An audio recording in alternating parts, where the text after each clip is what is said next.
Saudi അറേബ്യയിൽ യമനുമായി അതിര് പങ്കിടുന്ന പ്രവിശ്യയാണ് നെജ്റാൻ. നെജ്റാനിൽ ഒരു വലിയ പർവ്വതമുണ്ട്. അതിനു മുകളിലൊരു കോട്ടയും. യുദ്ധത്തിൻ്റെയും ഏറ്റുമുട്ടലിൻ്റെയും ചരിത്രം പറയുന്ന ആ കോട്ടയിലേക്കാണ് ഇന്നത്തെ യാത്ര.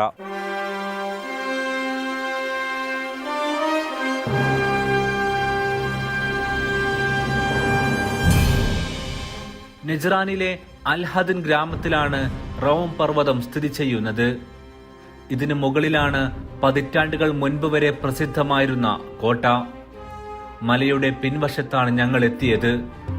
എല്ലായിടത്തെയും പോലെ ഇവിടെയും ഒരു സൗദി പൗരൻ അദ്ദേഹത്തിന്റെ വാഹനവുമായി സഹായത്തിനെത്തി.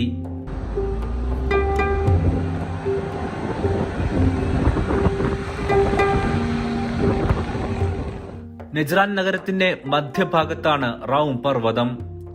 ഇതിനു മുകളിലാണ് റൗം കോട്ട സ്ഥിതി ചെയ്യുന്നത്.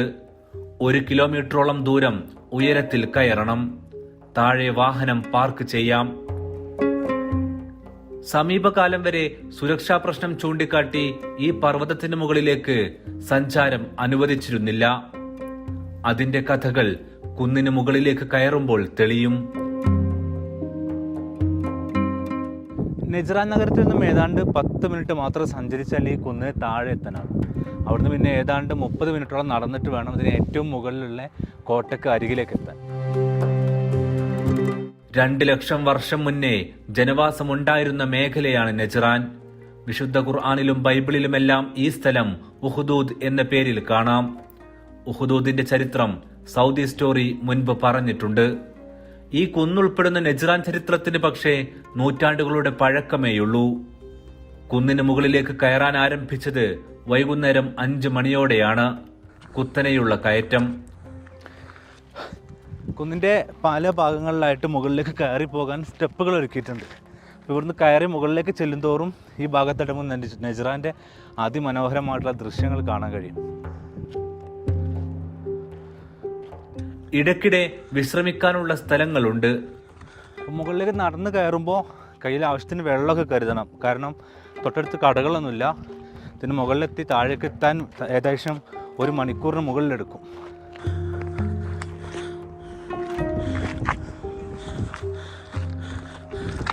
പെട്ടെന്ന് കയറി എത്താമെന്ന് കരുതിയത് നടക്കില്ലെന്ന് പാതി പിന്നിട്ടപ്പോൾ മനസ്സിലായി. ഒരു മലയുടെ മുകളിൽ കയറി അവിടെ നിന്ന് വേണം 2ാമത്തെ മലയിലേക്ക് കയറാൻ.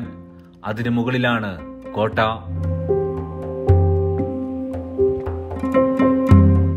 $4500 വർഷങ്ങൾക്ക് മുൻപ് നടന്ന ഉഹ്ദൂദ് സംഭവത്തിന് ശേഷം 1920കൾ വരെ സ്വതന്ത്ര ഭരണ പ്രദേശമായിരുന്നു നെജ്റാൻ.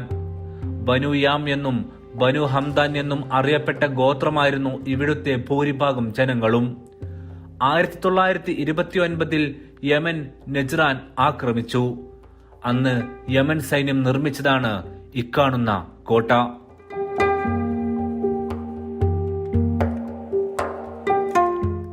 ആധുനിക സൗദി അറേബ്യ രൂപപ്പെടുന്ന സമയമായിരുന്നു അത്. അബ്ദുൽ അസീസ് രാജാവിന്റെയും ഫൈസൽ രാജകുമാരന്റെയും നേതൃത്വത്തിൽ നെജ്റാനിലുള്ള പ്രമുഖ ഗോത്രം പിന്നീട് പ്രതിരോധം തുടങ്ങി. ഒടുവിൽ 1931ഓടെ യമൻ സൈന്യം ഭാഗികമായി പിൻവാങ്ങി. 1932ൽ സൗദി അറേബ്യ നിലവിൽ വന്നു. ആ സമയത്താണ് യമൻ വീണ്ടും നെജ്റാനിൽ പിടിമുറുക്കുന്നത്. പിന്നീട് നടന്ന യുദ്ധം യമനിലേക്കും സൗദിയിലേക്കും നെജ്റാനെ പിടിച്ചെടുക്കാനായിരുന്നു.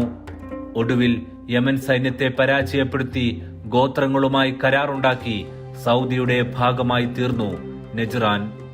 അതോടെ സൗദി സൈന്യം ഈ കോട്ടയുടെ നിയന്ത്രണം ഏറ്റെടുത്തു. ഗോത്രങ്ങളുമായുള്ള ഉടമ്പടി ത്വായിഫ് കരാർ എന്ന പേരിൽ അറിയപ്പെട്ടു. നെജ്റാൻ യമനുമായി അതിരുള്ള മേഖലയാണ്. ഇതിനാൽ യുദ്ധത്തിന് ശേഷവും വർഷങ്ങളോളം യമനുമായി അതിർത്തി തർക്കം നിലനിന്നു. വർഷങ്ങൾക്ക് ശേഷമാണത് ചർച്ചയിലൂടെ പരിഹരിച്ചത്. ആ സുപ്രധാന സംഭവങ്ങൾക്കെല്ലാം സാക്ഷ്യം വഹിച്ച പ്രദേശം കൂടിയാണ് ഈ കോട്ട. സൂര്യാസ്തമയം കഴിഞ്ഞാണ് കോട്ടക്കുള്ളിലേക്ക് എത്തിയത്. നെജ്റാൻ നഗരത്തിന് മുകളിലുള്ള ഏറ്റവും വലിയ മലക്ക് മുകളിലാണ് ഈ കോട്ട സ്ഥിതി ചെയ്യുന്നത്. ഇവിടെ നിന്ന് കഴിഞ്ഞാൽ ഈ നഗരത്തിന്റെ ഏത് ഭാഗത്തുള്ള ഏത് നീക്കങ്ങളും അറിയാനാകും. ഇക്കാരണത്താലാണ് കോട്ട ഇവിടെ യമൻ സൈന്യം പണിഞ്ഞത്. 2011 ശേഷം യമനിൽ ആരംഭിച്ച ആഭ്യന്തര യുദ്ധത്തിൽ സുരക്ഷാ പ്രശ്നം ചൂണ്ടിക്കാട്ടി സൗദി ഭരണകൂടം ഇടപെട്ടിരുന്നു. ആ സമയത്തെല്ലാം ഈ കോട്ടയും പരിസരവും നിരീക്ഷണ വലയത്തിലായിരുന്നു.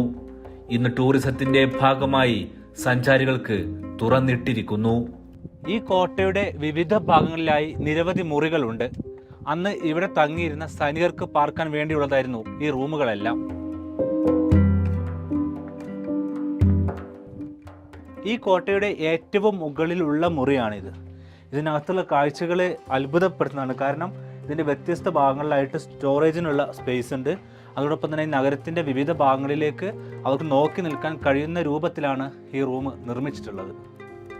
വ്യത്യസ്തമായ ആകൃതിയിൽ അലങ്കരിച്ച കല്ല്, കളിമണ്ണ്, ഈന്തപ്പനത്തടി എന്നിവ കൊണ്ടാണ് കോട്ട നിർമ്മിച്ചിരിക്കുന്നത്. 2 നിലകളിലായി 5 മുറികൾ, വളഞ്ഞു പുളഞ്ഞു പോകുന്ന ഗോവണിപ്പടികൾ. ഈ പ്രദേശത്തിന്റെ ചരിത്രത്തെയും നാഗരികതയെയും പുരാതന വാസ്തുവിദ്യയെയും പ്രതിഫലിപ്പിക്കുന്നതാണ് നിർമ്മാണം.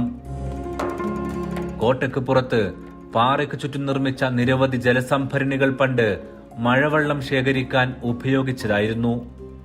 ഞങ്ങള് വന്നപ്പോൾ ഇത്തിരി ഇരുട്ടൊക്കെ ആയിട്ടിരുന്നു. പക്ഷേ ഞങ്ങൾ ആദ്യം കയറണ്ടെന്ന് വിചാരിച്ച് പോകാൻ വേണ്ടി നിന്നായിരുന്നു. പക്ഷേ ഞങ്ങൾ പിന്നീട് കയറിയപ്പോൾ ഞങ്ങൾ കണ്ടെന്ന് വെച്ചാൽ 2 മലയാണ് ഇത്. 2 മലയാണ് കാണുന്നത്. അതിൽ ഒരു മല നമ്മൾ കയറി അതിൻ്റെ പുറകിലൂടെ 2ാമത്തെ മലയിലേക്ക് എത്തണം. എന്നിട്ട് ആ 2ാമത്തെ മലയിൽ കൂടി കയറിയിട്ട് വേണം നമ്മൾ ഈ കാസിലേക്ക് എത്താൻ. ഇതിന് മുകളിൽ എത്തിക്കഴിഞ്ഞാൽ നമുക്ക് നെജ്റാൻ സിറ്റി മുഴുവനായിട്ട് കാണാൻ സാധിക്കും. ആ കാഴ്ച എന്ന് പറയുന്നത് ഒരു രക്ഷയില്ലാത്ത കാഴ്ചയാണ്. എന്തായാലും ഇവിടെ വരുന്നവർ എന്തായാലും ഈ കാഴ്ച എന്തായാലും കാണണം. അത്രയും മനോഹരമായിട്ടുള്ള കാഴ്ചയാണത്. താഴത്തുനിന്ന് നമ്മൾ കയറുന്ന സമയത്ത് അത്യാവശ്യം നല്ല ചൂടൊക്കെ ആയിരുന്നു. പക്ഷേ മുകളിലേക്ക് നമ്മൾ കയറും തോറും ചൂട് കുറഞ്ഞ് നല്ല രീതിയിൽ കാറ്റുണ്ട്. കാറ്റ് വളരെയധികം അടിക്കുന്നുണ്ട്. കയറുന്നൊരു സൂക്ഷിച്ച് വേണം കയറാൻ. കാരണം അത്രയധികം കാറ്റടിക്കും. കാറ്റിൽ ചെറിയ തണുപ്പോട് കൂടിയുള്ള കാറ്റാണ് അടിക്കുന്നത്. ഒരു 2 വർഷം മുമ്പൊക്കെ നെജ്റാനിലേക്ക് വന്നവർക്ക് ഇപ്പോൾ നെജ്റാനിലേക്ക് എത്തിക്കഴിഞ്ഞാൽ വലിയ മാറ്റം അനുഭവപ്പെടും. അതിലേറ്റവും പ്രധാനപ്പെട്ടത് ചെക്ക് പോസ്റ്റുകളെല്ലാം മാറി എന്നുള്ളതാണ്. നേരത്തെ യമൻ യുദ്ധത്തിൻ്റെ ഒക്കെ ഭാഗമായിട്ട് നിരവധി ചെക്ക് പോസ്റ്റുകൾ ഉണ്ടായിരുന്നു. അത് പലതും ഇപ്പോൾ ടൂറിസത്തിൻ്റെ ഭാഗമായിട്ട് യാത്രക്കാർക്ക് യാത്ര എളുപ്പമാക്കാൻ വേണ്ടിയിട്ട് മാറ്റിയിട്ടുണ്ട്. അതേസമയം തന്നെ ഈ നഗരത്തിൻ്റെ വിവിധ ഭാഗങ്ങളിലായിട്ട് സൈനിക വിന്യാസമുണ്ട്. അത്രയും സുരക്ഷയിലാണ് ഈ നഗരം നിൽക്കുന്നത്. അതോടൊപ്പം തന്നെ നഗരത്തിനകത്ത് പുതിയ പുതിയ സംവിധാനങ്ങൾ വന്നിട്ടുണ്ട്. അതായത് മാറുന്ന സൗദിക്കൊപ്പം നെജ്റാൻ പട്ടണവും മാറിക്കൊണ്ടിരിക്കുകയാണ്. അതുകൊണ്ട് തന്നെ ഇവിടെ എത്തിക്കഴിഞ്ഞാൽ ഒരുപാട് സ്ഥലങ്ങൾ, പ്രത്യേകിച്ച് ഇപ്പോൾ നിൽക്കുന്ന കുന്നടക്കം ഹെറിറ്റേജ് കമ്മീഷന്റെ കീഴിലേക്ക് മാറിക്കഴിഞ്ഞിട്ടുണ്ട്. നെജ്റാൻ മുനിസിപ്പാലിറ്റിയുടെ സഹകരണത്തോടെ കോട്ടയ്ക്ക് സമീപം വിനോദസഞ്ചാരികൾക്ക് ആവശ്യമായ എല്ലാ സേവനങ്ങളും ഉടൻ ഒരുക്കും. ഇതിൽ കയറാൻ ഞങ്ങൾ 1.5 മണിക്കൂർ എത്തി.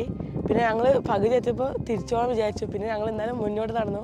എന്നിട്ട് മോളെത്തിയപ്പോൾ വൈബാണ് കാണാൻ. ഗംഭീര അടിപൊളി ലുക്കൊക്കെ ഉണ്ട് കാണാൻ. കാർഷിക രംഗത്ത് പ്രസിദ്ധമായിരുന്ന നെജ്റാൻ വസ്ത്രനിർമ്മാണ രംഗത്തും 1000 വർഷം മുന്നേ തന്നെ ജ്വലിച്ചു നിന്നിരുന്നു. ഒരു കാലത്ത് കാബയെ അണിയിക്കുന്ന പുടവയായ ഖിസ്വ ഇവിടെ നിന്നായിരുന്നു നിർമ്മിച്ചിരുന്നത്. ആയുധ നിർമ്മാണത്തിലും തുകൽ വ്യവസായത്തിലും നെജ്റാനിലുള്ളവർ കഴിവ് തെളിയിച്ചിട്ടുണ്ട്. നിരവധി യുദ്ധങ്ങൾക്ക് സാക്ഷിയായ ഒരു സ്ഥലം കൂടിയാണ് നെജ്റാൻ. യമനുമായി യുദ്ധമുണ്ടായതിനു ശേഷം സൗദിയുടെ നെജ്റാനിലുള്ള വിവിധ കുന്നുകളിൽ സൈനിക സാന്നിധ്യമുണ്ട്. പക്ഷേ ഒരു സഞ്ചാരിയെ സംബന്ധിച്ചിടത്തോളം വളരെ അതിമനോഹരമായിട്ട് സഞ്ചരിച്ച് നടന്ന് എത്താവുന്ന ഒരു മേഖല കൂടിയാണ് ഈ കുന്ന്.